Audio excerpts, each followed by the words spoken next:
كشفت الدجى بجماله حصلت جميع خصاله صلوا عليه. بہت بڑا ایک مسحیپ ہے کہ اپنی بچے بھاگ رہے ہیں عدالتوں میں مرضی کی شادیاں کرنے کے لیے، اور ماں باپ ڈٹے ہوئے اپنی مرضی پوری کروانے کے لیے. یہ بھی نادان ہیں، وہ بھی نادان ہیں. ان نوجوانوں سے کہتا ہوں ایسا عشق نہ کرو کہ عدالتوں میں جا کے نکاح کر رہے ہو.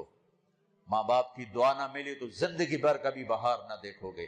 اور ماں باپ سے کہتا ہوں ایسا ظلم نہ کرو بس یہیں تیری شادی کرنی ہے تو کر، نہیں تو جہاں جاتا چلا جا. یہ ظلم بھی مت کرو. ہمارے دیس میں بیٹیوں سے کوئی نہیں پوچھتا کہ بیٹی یہ رشتہ ہے تیرا کر دیں. بیٹے تو آج کچھ روشن زمانہ آ گیا پھر بھی کچھ اکڑ مکڑ کر لیتے ہیں، لیکن دیہاتوں میں نہیں ہو سکتا. یہ ہمارے ماحول میں یہ کوئی نہیں ہے. اسے وہیں کرنی پڑے گی جہاں باپ نے کہہ دیا ہے.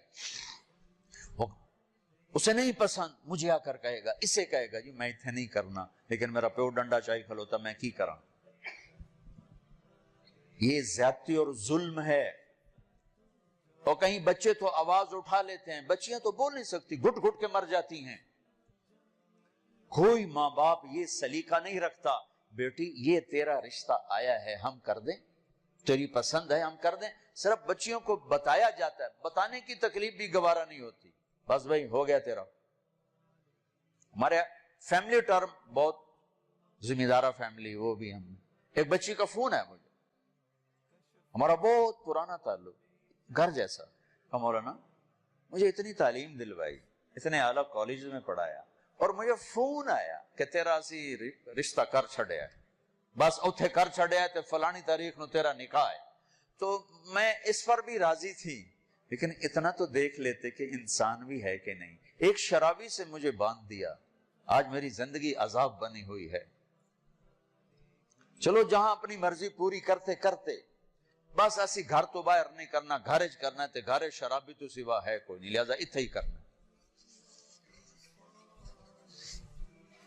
یہ قوم کا بت توڑو. جی ہاں اسا جی صرف ارائیاں کرنا ہے، اسی صرف راجپوتاں کرنا ہے، اسی شیخ ہیں جیسی شیخان اسی باہر کدی رشتہ نہیں کیتا. ٹھیک ہے اپنے قوم میں کرو، اچھی بات ہے. اگر جوڑ نہیں تو اللہ کے واسطے باہر نکلو. اگر آپ کی بیٹی تیار نہیں تو اللہ کے واسطے ذبح مت کرو.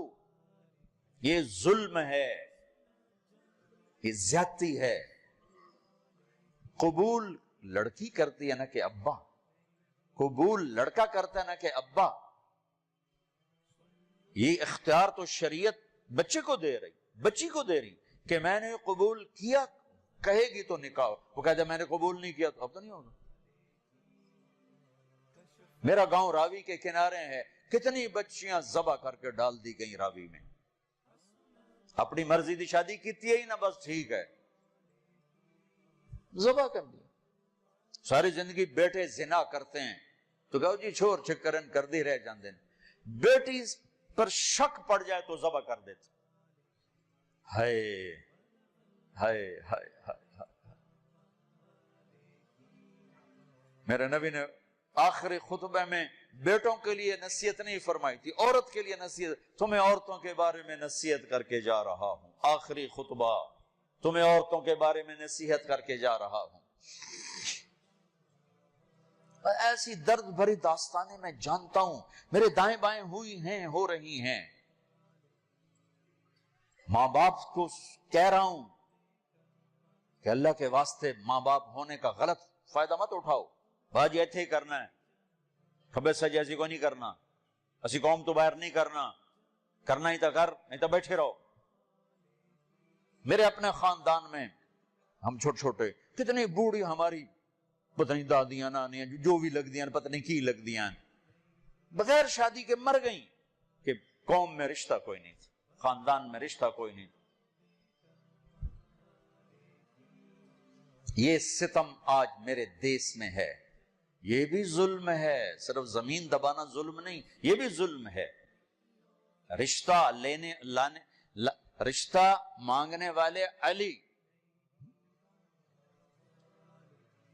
اور مانگا جا رہا ہے فاطمہ کا. نبیوں کے بعد سب سے عظیم جوڑی علی و فاطمہ.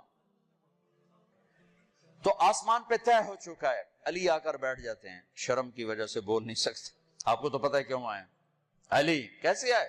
چپ. فرمایا فاطمہ کے رشتے کے لیے آئے ہوگے؟ اچھی. تو ہم نے کہا انشاءاللہ. پہلے ایک حدیث سن. میرے نبی نے کہا میں نے جہاں شادی کی, میں نے جہاں بیٹی دی, پہلے آسمان سے وحی آئی, پھر میں نے قدم اٹھایا. اس کا مطلب ہے آسمان سے وحی آ چکی ہے, آ چکی ہے. کہ چونکہ پہلے ابو بکر نے آ کے رشتہ مانگا, آپ نے انکار کر دیا. حضرت عمر نے آ کے رشتہ مانگا, آپ نے انکار کر دیا. عبد الرحمن بن عوف نے حضرت علی سے کہا علی تو جا مانگ, تجھے نہیں انکار ہوگا. حضرت علی نے کہا میں تو بہت غریب ہوں, میرا تو گھر بھی اپنا نہیں, مجھے دے دیں گے؟ کہا ہاں ضرور, تجھے ضرور دیں گے. تو ان کو بھیج کر نہ خود باہر سارے کھڑے ہو گئے. تو آپ نے کہا اچھا انشاءاللہ, اور یہ کہہ کر اٹھ گئے. حضرت علی پریشان ہو کے باہر نکلے. تو پوچھا عبد الرحمن کیا ہوا؟ کہا انکار ہو گیا. انہوں نے کہا کیسے؟ کہا بس کچھ نہیں کہا. کہا کچھ تو کہا. کہا انشاءاللہ کہا. تو کہا تو بس ہو گیا. کہا وہ کیسے؟ کہا نبی کا انشاءاللہ ہاں ہوتا ہے. یہ ہاں ہے علی, ہاں ہے. اچھا اب یہ انشاءاللہ کیوں کہا ہے جبکہ آسمان سے وحی آ چکی, جبریل پیغام لا چکے ہیں؟ اب یہ انشاءاللہ کیوں کہا ہے؟ ایک کام کرنا باقی ہے. اب گھر گئے, بیٹی فاطمہ علی کا رشتہ آیا ہے, کر دوں؟ ہاں اس لیے نہیں ہاں کی وہاں. ہمارے والدین اپنی بےزتی سمجھتے ہیں بیٹی سے پوچھنا کہ دھیاں کو لو کوئی پوشیندہ ہے. ہمارے ذمہ داروں میں تو بہت ظلم ہوتا ہے. جیسے کوئی گائے بھینس ہے, جیسے کوئی بھیڑ بکری ہے, گلے میں رسی ڈال کے اور کسی کے قلعے پہ جا کے باندھ دو, کسی کے کھونٹے کے ساتھ جا کے باندھ دو. شہروں میں تو پھر بھی تعلیم آ گئی ہے, کچھ نہ کچھ بچیاں بھی بول پڑتی ہیں. اس کے بولنے کو بغاوت سمجھا جاتا ہے. او بھائی یہ بغاوت نہیں, اپنا حق مانگ رہی ہے. ہاں میں اولاد سے بھی کہتا ہوں اگر ماں باپ جبر کر جائیں پھر سہ جانا, پھر اللہ تمہارے لیے خیر کی شکلیں پیدا کرے گا. باغی ہو کے قدم اٹھاؤ گے تو تباہی ہے. لیکن ماں باپ سے بھی کہتا ہوں ایسے نادان نہ بنو, ایسے نادان نہ بنو.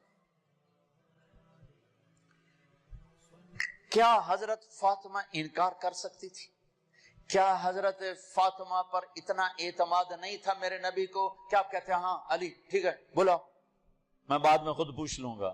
نہیں, امت کو سبق دینا ہے کہ جو جوڑی آسمانوں پر طے ہو چکی ہو اس میں بھی پہلے پوچھنا ضروری ہے. حضرت فاطمہ نے عرض کی جی ہاں. پھر واپس آئے, علی مجمع کٹھا کرو. لوگ کٹھے کیے. پھر حضرت علی کو یہاں بٹھایا سامنے, پھر ممبر پہ کھڑے ہوئے, کہ لوگو جبریل میرے پاس یہ پیغام لے کر آئے اللہ کا کہ میں اپنی بیٹی فاطمہ کا ہاتھ علی کے ہاتھ میں دے دوں. پھر پوچھا, کیوں پوچھا؟ اے میری امت بچیوں سے پوچھنا, یہ ان کا زندگی انہوں نے گزارنی, تم نے تو نہیں گزارنی. میری عزت دا سوال ہے, میری غیرت دا سوال ہے. تیری زندگی تو گزر چکی ہے, اس لیے ابھی شروع کر رہی ہے, کیوں اس کو سسکا کے مارنا چاہتی؟ پھر بیٹیوں کو حصہ کوئی نہیں دیتا وراثت میں. کیا کہیں کوڑے کے ڈھیر پر پڑی ملی تھی, یا کہیں یتیم خانے سے اٹھا کے لائے تھے, یا کسی اور پیٹ میں اس بچی نے پرورش پائی, یا کسی اور چھاتی کا دودھ پیا, یا کسی اور پانی سے یہ بنی. تیرے پانی سے بیٹا بنا, تیرے پانی سے بیٹی بنی. ایک چھاتی کا بیٹے نے دودھ پیا, اسی چھاتی کا بیٹی نے پیا. پروان چڑھی تو جہیز دے کر رخصت. اب چند دن پہلے ایک خاتون کا مجھے فون آیا ایک شہر سے کہ جی بھائیوں نے باپ بیمار ہوئے تو بھائیوں نے فراڈ کر کے ساری جائیداد اپنے نام لگوا کے مجھے خالی ہاتھ کر دیا ہے. میں در بدر پھر رہی ہوں, نہ میرے پاس گھر ہے, نہ میرے پاس کھانے کو روٹی ہے, اور بھائیوں نے ساری جائیداد پہ قبضہ کر لیا. یہ ہر گھر کی کہانی ہے, 100 میں 100 یہ کر رہے ہیں. کوئی لاکھوں میں ایک ہے جو بچیوں کی وراثت کا اہتمام کرتا ہے. باپ مر گیا, ماں بیوہ ہو گئی, اگر باپ کی وراثت ہے تو 8واں حصہ ماں کا ہے، 8واں حصہ ماں کا ہے، 8واں حصہ ماں کا ہے۔ ماں کو یہاں تک مت پہنچاؤ کہ تمہارے سامنے یوں کرے، جس کی چھاتیاں لٹک گئی تمہیں دودھ پلاتے ہوئے، وہ یوں کرے کہ مجھے پیسے دو۔ اگر باپ کی وراثت ہے 8واں حصہ اس کو دو، نہیں ہے تو ٹھیک ہے، تو اس کا حق ہے۔ بیٹیوں کا حق ہے، انہیں دو۔ تمہارے بیٹے تمہارے لیے عذاب بن جائیں گے آخرت میں اگر بیٹیوں کو حق نہ دیا۔ تو ان پر مادی ظلم بھی ہے، جانی ظلم بھی ہے، روحانی ظلم بھی ہے۔ نہ جائیداد دیتے ہیں، نہ ان کی رائے لیتے ہیں، بھیڑ بکری کی طرح کسی کی کھرلی پہ باندھ کے آ جاتے ہیں۔ لوگوں، جبریل میرے پاس اللہ کا پیغام لائے ہیں، پھر نکاح کیا۔ 400 درہم، 480 درہم دونوں ہیں۔ علی فاطمہ بنت محمد کو تمہارے نکاح میں دیا، قبول ہے؟ کہا جی قبول ہے، اور سجدے میں سر رکھ دیا۔ رب اوزعنی ان اشکر نعمتک التی انعمت علی، یہ دعا مانگی۔ اللہ کے نبی نے زور سے آمین کہا، پھر آپ نے سب کو شہد کا شربت پلایا یا چھوارے کھلائے، پھر رخصتی ہوئی، مہینے بعد، 6 ماہ بعد، سال بعد، یا فوراً، ساری روایات ہیں۔ حضرت علی آئے تو آپ کو اندر لے گئے، حضرت فاطمہ کا ہاتھ پکڑا اور علی کے ہاتھ میں دیا اور کہا علی آپ کو نبی کی بیٹی مبارک، اللہ، آپ کو نبی کی بیٹی مبارک۔ پھر فرمایا میری بیٹی، مجھے اپنے خاندان میں جو سب سے زیادہ محبوب تھا، میں نے تیرا ہاتھ اس کے ہاتھ میں دیا ہے۔ جن کے فیصلے آسمان سے ہو چکے ہوں اور جبریل آ کے سنا رہا ہو، وہ پہلے پوچھنے جا رہے ہیں بیٹی کر دوں؟ ہماری کون سی یہ غیرت ہے، یہ کون سی عزت ہے؟ خاندان سے باہر اچھا رشتہ ملے کرو، خاندان کے اندر ملے وہ بہتر ہے، وہاں کرو۔ لیکن اگر خاندان میں جوڑ نہیں، باہر دیکھو، یہ ارائیوں کا بت توڑو، راجپوتوں کا بت توڑو، شیخ پٹھان بٹ جٹ پتہ نہیں کی کچھ بنائی پھر دن گرم مسالے، یہ بت توڑو، ان سے باہر نکلو۔ میرے نبی نے 2 بیٹیاں بنو امیہ کو دی، جن سے ٹکر ٹکر ٹکر ٹکر۔ حضرت زینب کا نکاح ابو العاص بن ربیعہ بن امیہ بن عبد شمس، امیہ کے پتر